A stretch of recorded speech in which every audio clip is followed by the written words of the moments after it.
Bismillahirrahmanirrahim. Assalamualaikum warahmatullahi wabarakatuh. Alhamdulillahirabbil alamin wa bihi nasta'in wa ala umuri dunya waddin amma ba'du. Sahabat RSAW yang budiman, alhamdulillah kita berjumpa kembali dalam acara Ramadan Karim di Rumah Sakit Mata Ahmad Wardi sore hari ini. Dan teman-teman semua, tentunya kita patut bersyukur kepada Allah Subhanahu wa taala bahwasanya kita diberikan kesehatan, kita bisa menunaikan ibadah Ramadan dengan kondisi yang sehat, dengan rezeki yang cukup, dan kita bisa menjalaninya dengan bahagia. Dan salawat dan salam kita curah limpahkan kepada junjungan kita Nabi besar Muhammad sallallahu alaihi wasallam. Sahabat RSAW yang budiman, pada sore hari ini kita ingin mencoba mengingatkan terkait salah satu kewajiban kita yang masuk di dalam rukun Islam, yaitu berzakat. Nah, di mana zakat ini masih banyak orang yang berpikiran bahwa zakat itu adalah kewajib, atau orang yang membayar zakat itu termasuk orang yang dermawan. Mungkin itu pemikiran sebagian banyak orang atau masyarakat umum. Pada hakikatnya zakat merupakan kewajiban kita kepada Allah Subhanahu wa taala yang takarannya sudah ditentukan. Baik itu takaran untuk membayarnya maupun juga takaran untuk bagian-bagian pengelolanya. Nah, zakat ini teman-teman karena kewajiban, maka wajib kita tunaikan baik oleh yang dermawan maupun oleh yang belum dermawan atau tidak dermawan. Artinya, seperti apapun orangnya, dermawan ataupun tidak, zakat harus ditunaikan.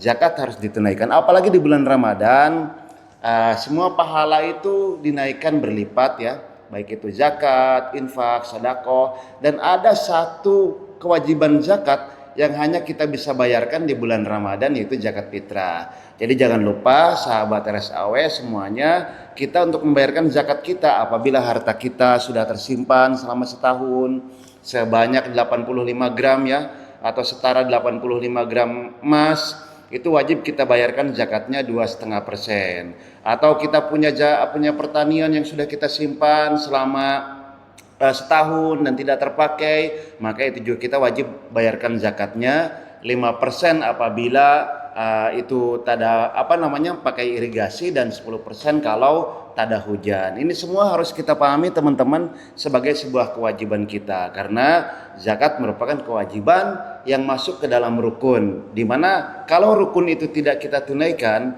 maka boleh dikatakan sesuatu itu menjadi tidak sah gitu ya. Kalau salah satu rukun Islam itu tidak kita tunaikan, maka ya keislaman kita juga mungkin ya harus dipertanyakan begitu teman-teman semua, karena ini merupakan kewajiban kita kepada Allah Subhanahu wa taala.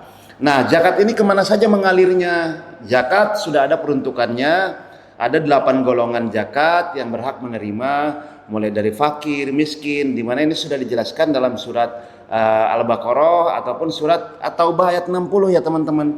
Ada 8 golongan, fakir, miskin, amil, hamba sahaya, gorimin, fisabilillah, dan lain sebagainya. Bisa teman-teman lihat di beberapa literasi mungkin ya teman-teman ya, di mana itu tidak boleh keluar dari 8 golongan itu. Berbeda dengan wakaf atau infak atau sedekah.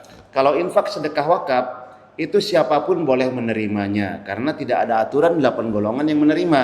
Tapi kalau zakat itu yang menerimanya hanya terbatas 8 golongan saja. Di luar itu tidak boleh menerima. Maka pengelola zakat pun harus berhati-hati betul dalam menyalurkan dana zakat.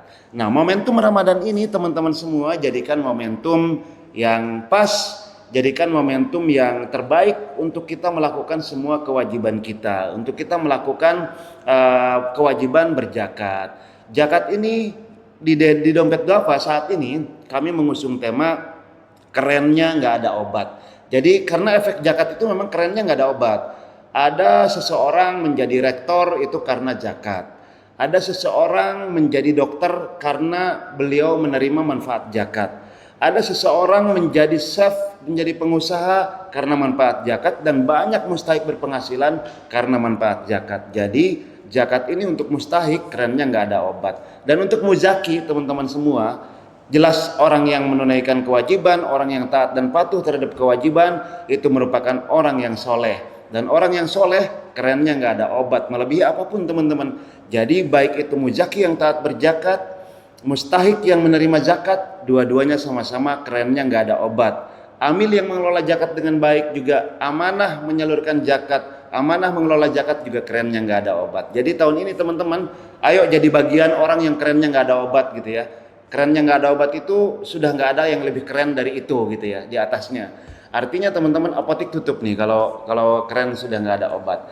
Nah teman-teman semuanya, mari momentum Ramadan ini zakat, infak, sedekah kita tunaikan, wakaf juga kita tunaikan karena wakaf akan mengalirkan pahala abadi untuk kita walaupun jasad kita sudah tidak ada di dunia ini dan ruh kita sudah kembali kepada penciptanya, maka pahala akan terus mengalir kepada kita dengan kita berwakaf kepada Allah Subhanahu wa taala yang menyerahkan harta kita untuk diwakafkan. Salah satu yang menjadi kelolaan wakaf yaitu ini Rumah Sakit Mata Ahmad Wardi yang begitu banyak memberikan manfaat, baik itu untuk masyarakat kurang mampu, untuk masyarakat Banten khususnya, bahkan di luar Banten pada umumnya. Dan ini merupakan bukti wakaf itu memberikan manfaat luas kepada seluruh penerima manfaat, kepada seluruh mauquf alaih, dan memberikan pahala abadi bagi wakifnya walaupun sudah tidak ada di dunia. Bahkan namanya diabadikan menjadi nama rumah sakitnya. Begitu ya teman-temannya. Jadi itulah keutamaan dari wakaf.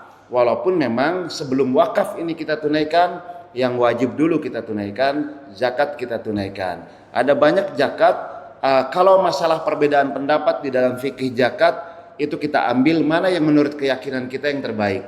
Kalau kita yakin bahwa di dalam zakat ini ada zakat profesi, ada zakat penghasilan dan lain sebagainya, maka tunaikan itu. Kalau kita tidak, banyak ulama juga yang menyatakan memang tidak ada. Tapi apapun itu teman-teman, yang namanya khilafiyah atau perbedaan pendapat dalam fikih itu hal yang biasa dan kita anggap atau kita cari referensi yang menurut kita itu meyakinkan bagi kita. Jadi tidak ada yang salah, tidak ada yang benar begitu ya. Itu kembali kepada keyakinan kita mau menunaikan yang mana. Nah, Ramadan kita berharap semuanya dapat Lailatul Qadar, diampuni 1000 tahun lamanya dosa-dosa kita mendapatkan pahala yang berlipat-lipat sehingga kita menjadi insan yang lebih bertakwa. Maka salah satu cirinya adalah banyak-banyaklah kita berzakat, tunaikan zakat kita dengan taat dan patuh kepada Allah sebagai kewajiban kita kepada pencipta kita yang tercantum dalam Al-Quran sebagai rukun dari agama kita.